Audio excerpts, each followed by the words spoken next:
Hey guys, Gavin here back with another video, and today we're going to be working on my dad's 2008 Ram 2500 with 6.7 Cummins in it. We're having an issue with the VGT actuator in the turbo. It has gone bad, and I'll be showing you guys what it does once they go bad, and then tomorrow we're supposed to have a new one here, and I'll show you what it's like with the new one on it. So if you guys don't know what I'm talking about, not too much into engines or anything, we're talking about that little guy right there. It says whole set on it. That is your VGT turbo actuator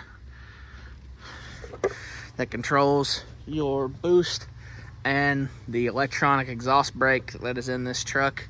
It is in all of these 6.7 Cummins trucks, and those are known for having issues on the factory ones. Now this turbo has been replaced a couple of years back before we bought the truck, but misuse of the exhaust brake will cause premature wear and premature failure of those actuators, which I'm pretty sure is what's happened to this one, because this actuator only has probably less than 10,000 miles on it, and it's already failed.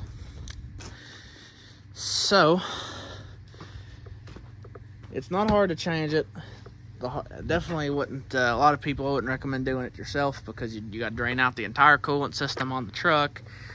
You got to pull all your air intake stuff, inner fender, and then the coolant is the biggest part, because if you get any coolant on your new board, it voids the warranty. And if it goes out again in a few thousand miles because of coolant, you'll have to just buy another one because the warranty won't cover it. So the one we bought is from Gino's Garage, or City Diesel in Decatur, Alabama. I mean, not bad. But you can also order it on Gino's Garage's website. I mean, I'm such a small channel. We're not sponsored by any of them or anything. We needed it, and that was the best one we found, was at City Diesel. It is their pre-tuned or pre-calibrated, model, so you don't have to spend $400 or $500 getting it calibrated at the Dodge dealership, or maybe even more. So I'm gonna get the tripod set up back here at the back, and we'll show you guys what this thing does. With the bad actuator, you'll definitely hear a difference in from what a normal 6.7 Cummins sounds like, and a big difference in when I'm revving it and everything. So in this part of the video, get the camera set up, and I'll see you guys then. All right, well, I'm sure you guys could definitely tell a difference in there than from what a normal 6.7 sounds like, and the amount of smoke that it was putting out. And it also puts it in limp mode, so it will not rev over 1800 RPM and over about 1200 if you're in gear moving, because it's building no boost. It's got it stuck all the way open, so it's just building absolutely no boost or anything. And no, it's not. It didn't hurt that any running it like that. We talked to another guy who was actually going to put it in. We decided just do it ourselves, and he said it won't hurt it to run it. So another thing, though, if this does happen to you guys, it could possibly be your turbo is bad and not just the actuator. Now in our case, actuator's good. It's just the actuator's bad. The turbo's good. It's just the actuator's the problem, because the turbo is replaced. Like I said, it's only got about 10,000 miles on it, and I pulled off the whole intake system, and it feels good in terms of shaft play, up and down and in and out. It feels all good. So it's all right in that case, unless the vanes are seized up in the turbo, but I don't think it is. What happened to this truck, we're fairly sure, is that the voltage regulator and the alternator went bad, and it overcharged the batteries, and we're pretty sure it cooked that solenoid when it overcharged the batteries. So it is kind of sucks that happened, but it happens. So hopefully the new City Diesel one gets our problem solved, because the exhaust brake was working okay, or working perfectly fine before that battery overcharging deal happened. So the new one from City Diesel, when it gets here, hopefully tomorrow, maybe Thursday, whenever it gets here, I will finish this video after we get it installed, because I don't want to, since it's gonna be me and my dad both trying to work on it. It's kind of hard to make a video with two people trying to work on stuff, and that in a small confined area. And I ain't got a good tripod really. Well, I've just got my phone tripod, so kind of hard to get it in tight spaces, like underneath that fender well. But yeah, this video will probably be coming out. Today is Tuesday, I think May 21st. This video will probably coming out the 25th or so, maybe the 24th. Just depends on when the actuator gets here. Should be here tomorrow. It's coming from Decatur, Alabama, so it shouldn't take too long to get here to Kentucky. But well, I'm gonna end the video, or I'm gonna get off track of that for a second. And real quick, here in the middle of the video, I'm gonna give you guys an update on my 24 valve Cummins, because you guys ain't seen it in a long time, and it's changed, as you can see, a lot in that time. It's changed a lot in the last 6 or 7 months that you guys have seen it. It no longer has flatbed. It has now got a regular bed on it that I did all body work on myself and everything. Got her mostly cleaned up. It's got a few spots still I gotta fix. And if we move around to the back of the truck here, we no longer have the stock exhaust coming out the side here with a muffler. We now have a axle dump, straight pipe to an axle dump with a currently a 6-inch tip. Won't be getting an 8-inch for it, probably, maybe a 10. Kind of depends what you guys, maybe let you guys vote in the comments. I mean, I don't know, not a lot of people comment on my videos or anything, but we'll maybe we'll see what the people think in the comments. Should I go 8-inch tip or 10-inch tip? And then I got a roll pan. I'm getting ready to order for it. And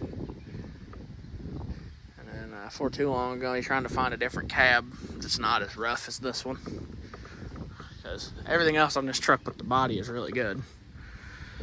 So it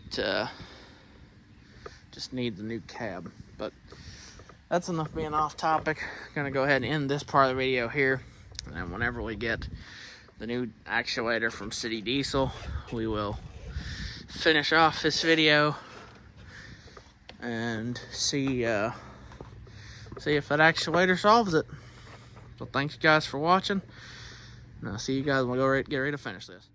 Alright guys, well, it's the next day. I just got the VGT actuator in from City Diesel. Just came in here. It's pretty nice, 1-day shipping, which I guess it's just, we're not too far out from them. We're only a state or two over from them, so UPS can ship stuff pretty fast. Get it cut open here. Take out the packing slip. All right. Looks like there's 2 boxes in here and some paper. I'll try to do this one-handed, sorry. All right. So we ordered the entire piece from them. Oh, weather ain't happy right now, it don't sound like, but whatever. Still gotta get stuff done. Well, see if it's hard to try to open stuff one-handed. I ain't used to doing it that way. There we go. All right. So this here is the VGT actuator itself. It appears, because it has the pigtail on it. Yep, this is there. The actuator itself, you see the board in there, plug and everything. And looks like we got some O-rings and stuff in there with it. And then in this box, we have, yep, this says right there, gear half.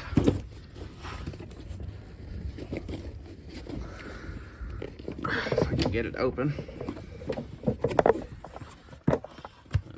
As it says on the box, I'm sure you guys probably saw, made in USA.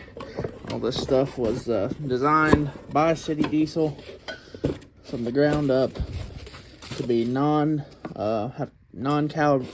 not have to be calibrated and everything. So this is the gear half here. This is for the 10 through 18s. You see you got your different pigtail connector here. Now, I don't know if we're gonna have to have the gear housing or not, so we're gonna leave it alone for right now. Just leave it in there, the gasket and everything.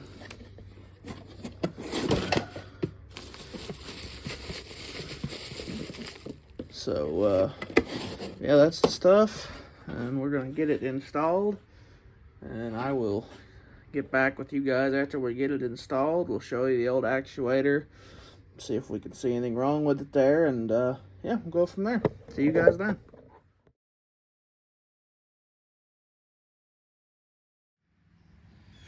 Alright guys, well, it's been a few days. Got the new VGT actuator installed on the 6.7 Cummins. It went right on, had no issues with it or anything, and it worked right off the bat. I wanted to get this video filmed either yesterday morning or Wednesday afternoon whenever we got the actuator on, but it rained all Wednesday night and a good majority of yesterday. So I didn't get a chance to do anything until right now. So it's Friday morning. It's been a couple days since I put the actuator on. It's still working good. See if I can show it to you in the engine bay. It's working good. Dad drove it to work yesterday, and I drove it some Wednesday, and it worked great. So down in there, you can see, there we go. You can see it, nice and shiny down in there. Like I said, yeah, in the last part of the video and the first part of the video, that is the new turbo VGT actuator from City Diesel in Decatur, Alabama. You know, we're not sponsored by them or anything, obviously. Like I said, I'm a pretty small channel still, so we obviously ain't got no sponsors like that. But, you know, we heard a lot of good things about them and took a chance on them, and it was worth it. That exhaust brake works better than the factory one ever did. And it hits pretty hard, and it'll definitely bring you to a stop, for sure. So I'm gonna get the tripod set up back here at the back, and we will start it up. Let you guys hear what it sounds like now versus what it sounded like before, and then I don't know, I might see if I can get the camera set up in the truck. Might take it for a quick drive. So go ahead and do that now.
Alright, well, I'm sure you guys could tell there was a pretty clear difference there. Now it doesn't whistle at idle like the factory ones do.